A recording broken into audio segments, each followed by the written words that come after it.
Good evening, everyone. My name is Kieran, of course, from Red Devil Weekly, and we are back to preview United's first game back after the World Cup as they host Nottingham Forest in the Premier League at Old Trafford. Before we get into that, please do leave your thoughts on this game, any predictions, or anything at all for that matter, in the comment section down below if you're watching as a video on the replay. And if you're watching live, feel free to get involved in the live chat. Also, if you are new to the channel, please do hit that subscribe button if you haven't already. Really does help us out, and we love to add to our fast growing Manchester United community. So if you do want to subscribe, feel free to do so. It's free. Just click that button. You guys know what to do.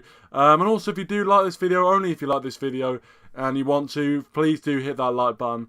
And yeah, it really does help me out. Really does help me see what you guys like and don't like. So please do, if you do enjoy the video, hit that like button. But with all that rubbish out the way, let's talk about this game. United's first Premier League game back after the World Cup in Qatar. And it was good to have Manchester United back. Their 2-0 win over Burnley in the week. A very decent performance overall, even though it was only by 2 goals. Maybe some people would have expected more, but I really did expect a tough game in that one. You can go watch my preview to see if I got any of my predictions right, but I did expect a very tough game. I expected Burnley to, cause us a lot of problems. And that Benson, by the way, for Burnley, he was absolutely brilliant. I hope his injury isn't too bad, but he caused us a lot of problems, especially in that first half. But 2 moments of quality from us, one from Rashford, and obviously from Wan-Bissaka setting up Eriksen for his goal. It was just 2 moments of brilliance to separate the two sides, really. But ultimately, a very good result and a very good performance to come back into the swing of things. But Premier League action is where the real talking happens. And United obviously currently sit 5th in the Premier League, 3 points off Spurs in 4th. Obviously, we got that 2-1 win over Fulham. A win that I didn't think arguably we deserved, but I definitely didn't expect to happen. And Garnacho getting the goal in the last knockings of the game, literally the last kick of the game, Garnacho stepping up and scoring the winner for us. But those may prove to be very pivotal points come the end of the season. But we are 3 points behind Spurs going into this game. And home to Nottingham Forest again is another opportunity to hopefully reclaim the form we saw where we actually get a few wins on the bounce. We actually try and build some momentum.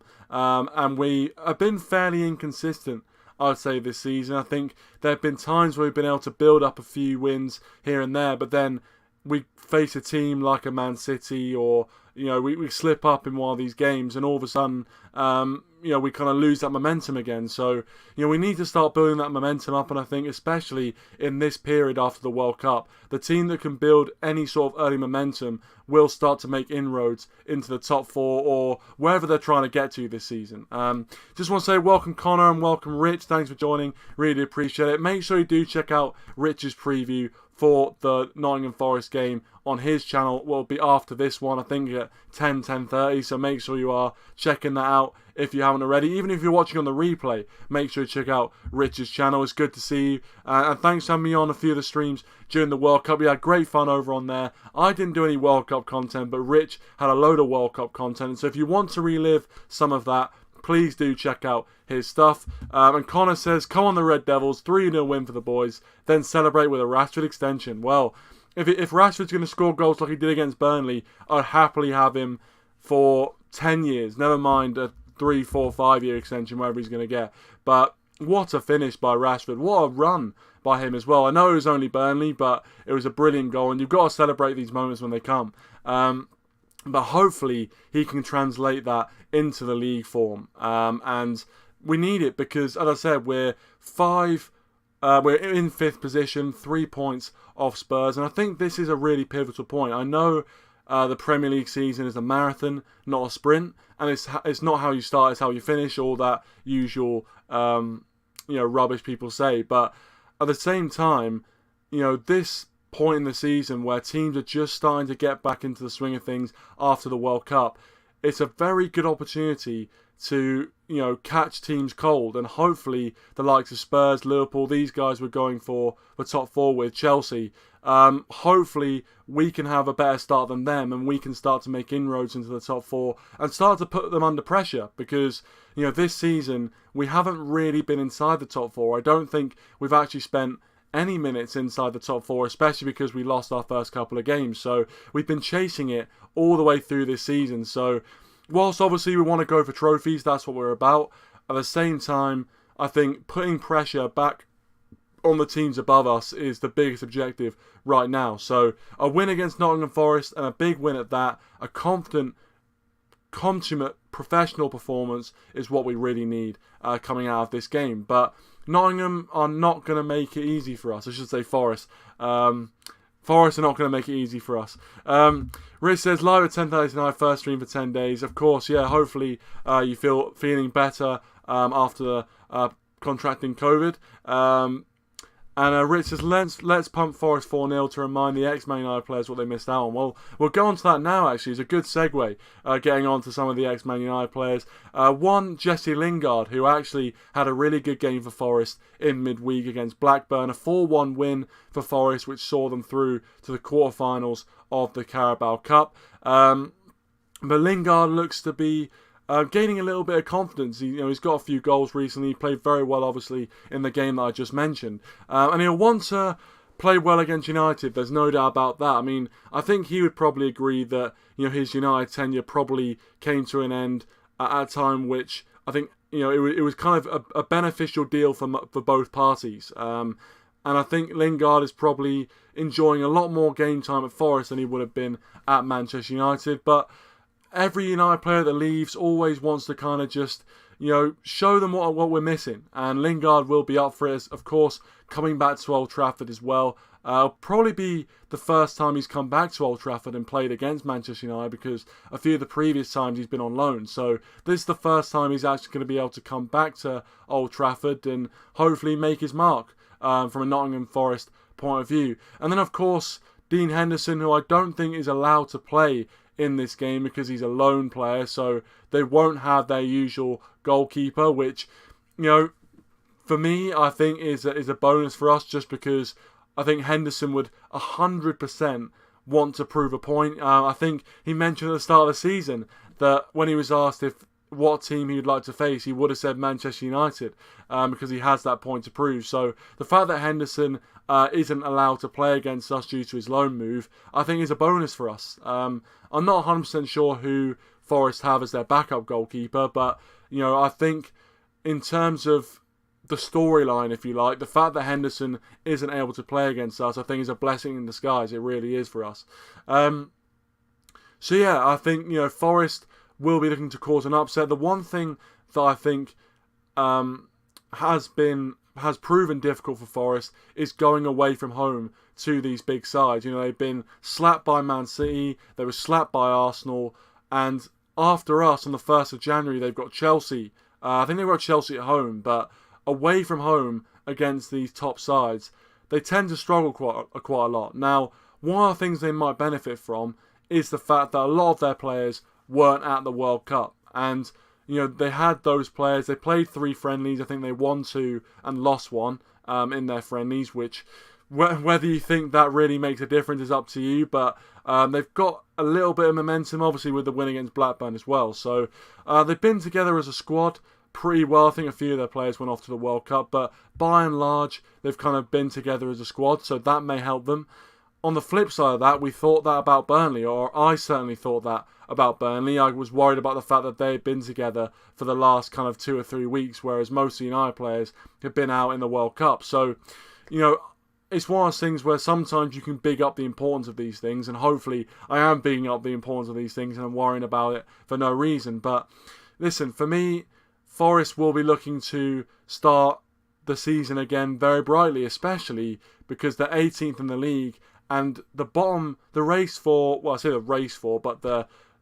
avoid the drop, let's say, is very, very close indeed. I think literally there's 2 or 3 points separating 20th place and like 16th, 17th. It's so close. Most teams are separated by a point or 2 points maximum. So a win for Forest in this game, or even a point for Forest in this game, would be huge in terms of their survival hopes. And it's so congested down there. Every point is going to matter this season. So they're going to be looking to put us under pressure. They're going to be looking to make it difficult. And I see a tricky game. I think whilst, yes, as I mentioned, away from home this season against top six opposition, Forest have struggled a lot.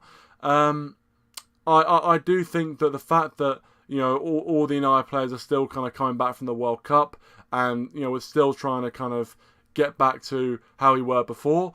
It's not going to be easy. It's not going to be easy to beat Forest, and I'm not underestimating them for 1 second, especially with the former United players in their squad. They're going to want to prove a point. We know the story. We know the story. Former United player comes back to Old Trafford. You know the rest. So hopefully that doesn't happen, even though I actually quite like Jesse Lingard. I've got nothing against Lingard as a player.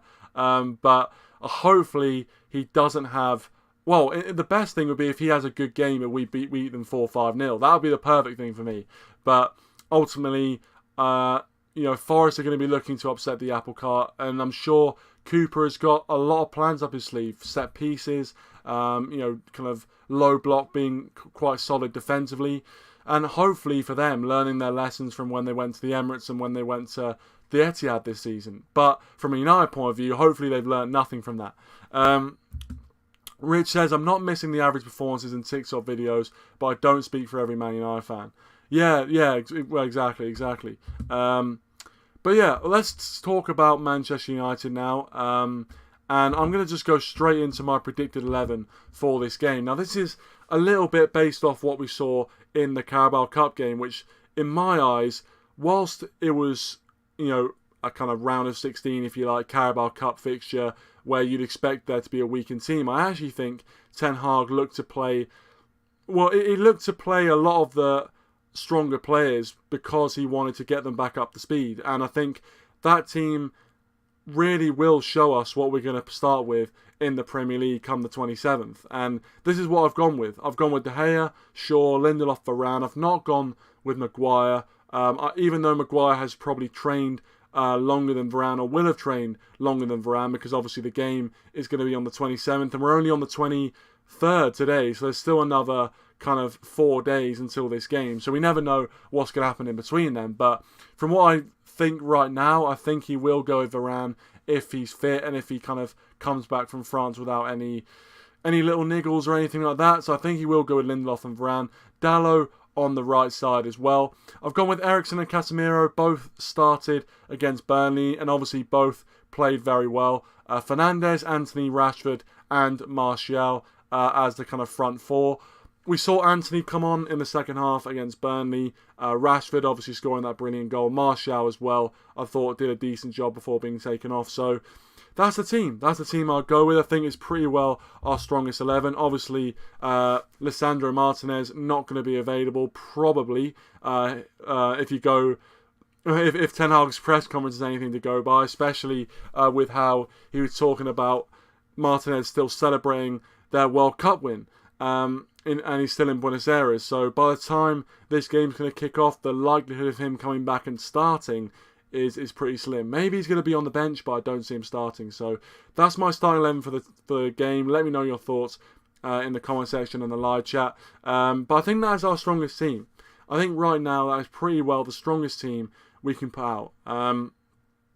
He might look to play McTominay in a bid to get a bit of balance in there, although Casemiro, I think, is in such good form right now. I mean, he was playing centre-back, and it looked like he'd been a centre-back for the last decade. He was so assured in there. And it's just brilliant that we've got a player like that can slot in if need be, and be as good as he is on the ball. So I'm going to go Eriksen and I'm going to go Casemiro, those two in the kind of pivot. As I said, Fernandes, got the assist. Got the pre-assist anyway. Found Wan-Bissaka on the right-hand side for the opening goal. I thought he didn't have a bad game overall. And I think if he can bring the form that he showed from the World Cup for Portugal, where I thought he was one of Portugal's best players, then we'll be creating enough chances to win this game, no doubt about it. Rich says, are you confident, Kieran? I think I'm fairly confident. I mean, with Manchester United, you can never be certain, especially this season. I feel like we've been consistently inconsistent, is how I'd put it this season. We've picked up, points, and we've, kind of looked good for 2 or 3 games. But then we come up against an Aston Villa where we lose 3-1, and it feels like a result that comes out of the blue almost. But, we had the same thing against Man City where we picked up 2 or 3 wins on the bounce. We go to the Etihad and we get absolutely embarrassed. So, we've been consistently inconsistent this season, and that's the one thing that does worry me. But having said that, I do think, looking at the predicted lineup that I put out, it's a very strong team. And Rashford looks in red-hot form. I think Martial's playing well. Fernandes is playing well if you can find that form from the World Cup. So we do have a lot of options, and if we can continue our form going forward and creating the chance that we are creating, then I think we'll have enough to beat Nottingham Forest. I really do. And I know the fact that I'm even kind of thinking about whether we can beat Nottingham Forest rather than whether we will beat them is a bit of an indictment. But at the same time, I just think the Premier League has no easy fixtures. And whilst Nottingham Forest's record away from home hasn't been brilliant this season, especially against the top 6 sides, although you'd probably expect that. But against top 6, they've been beaten quite heavily on a number of occasions already this season. They have picked up a win against Liverpool. Obviously, one of their last Premier League victories was a win against Liverpool. So, they know how to upset these bigger sides. And, it's one of those things where you have to kind of have that in the back of your mind. And also, you've got the fact that Jesse Lingard is coming back against Manchester United, wanting to prove a point, I'm sure. Even though there's probably no kind of malice behind it, I'm sure he has a lot of respect for the club. But, for me, whenever a United player comes back, there's always a narrative. And narratives always tend to mean goals at the Theatre of Dreams. So it's one which, we have to look out for. But I think if we do play to our strengths, in a game against Nottingham Forest at Old Trafford, if we play to the best of our ability, then we will win the game. Simple as that. But with United, you can never guarantee that. That's my prediction. I think ultimately it's a very, very interesting game. I think, obviously the fact it's kind of it's the first game after Christmas as well. A lot of people are gonna be watching it. The eyes of the footballing world will be on it. I think it's going to be a very interesting game, but hopefully United get the job done. I'm going to give my prediction. I'm going to go with a 3-1 win to Manchester United. I'm going to go 3-1. I think Rashford's in red-hot form right now. Obviously got the goal against Burnley and also scored 3 goals for England. So he's in red-hot form right now, and I think he will continue that. He seems to be feeling a lot more confident, and what we've seen from Rashford in the previous seasons is when Rashford is confident, when he's doing those little skills, a little nutmeg here and there, when he's confident, when he's feeling himself, he really is a player, and he's a massive handful to deal with. So hopefully we see that against Nottingham Forest. And I'm going to say Rashford bags 2, and I'm going to say that Casemiro scores. I'm going to say Rashford 2, Casemiro 1, 3-1 United win. I'm going to say Jesse Lingard scores because I just believe that, former United player coming back to United, it always seems written in the stars, these sort of things. Footy Live, Tom, thanks for joining. Hope you're well, mate. Hope you're well. Hope you're doing good. Thanks for joining. Appreciate it. Leave your predictions in the live chat before we wrap up. Rich goes with 4-0 win to Manchester United. I like the confidence. And I think there's no problem with being confident, especially going into this game. It's a game that we ought to win. And dare I say it, win comfortably. As I said, there's no easy games in the Premier League, I wouldn't say. There's definitely teams that you're very much expected to beat, but there's no easy games in the Premier League the way I see it. And that bottom 3 race, if you like, I'm going to keep calling it a race. It's not really a race because you don't want to get to the finish, but it's a race to avoid the drop for those teams. And every point counts. So no doubt Nottingham Forest are going to be fighting for every single point. And Steve Cooper, he'll probably have a few tactics up his sleeve. So we'll see what happens. But as I said, I'm going 3-1. I don't think we're going to keep a clean sheet. But I'm still going with a pretty resounding United victory and a comfortable victory at that. Rich's logic, Forest are shy, that's my logic. Hey, I hope you're right, Rich. I hope you're absolutely bang on with that. But yeah, I'm hoping we can get the result, and we'll see what Spurs do. Hopefully some of our top 4 rivals are caught cold. I think Spurs have got Christian Romero out because he'll be in Argentina as well, celebrating the World Cup, which, if you talk to a few Spurs fans, you don't know whether that's a bad thing or a good thing. You never know. Blessing in disguise, Christian Romero being out. But yeah, I think ultimately it's for me it's a good thing that we've played Burnley, so we've already got that kind of, high level football back under our belts. And most of these Premier League teams are going to be coming into this game as the first game back after the World Cup, so they're going to have a little bit of rustiness, whereas hopefully we've shaken off that rustiness with our 2-0 win over Burnley. But anyway, I'm going to leave it there. It was only a bit of a short preview tonight. Thank you so much for watching. Really do appreciate it. Make sure to check out Rich's preview on his channel, 10:30 tonight. Make sure to check that out. I'm sure it's going to be absolutely fantastic. But I am off until the 27th. I'm not going to be doing any content in between now and then. So I hope you have a very, very Merry Christmas, and hopefully United get the 3 points on the 27th. Hopefully it's a good result for United, fingers crossed. And hopefully, as I said, you have a good Christmas holiday season. Whether you're celebrating, hopefully you have a good one. But until I next see you, thank you so much for watching, guys, and I'll see you all in the next one. Cheers.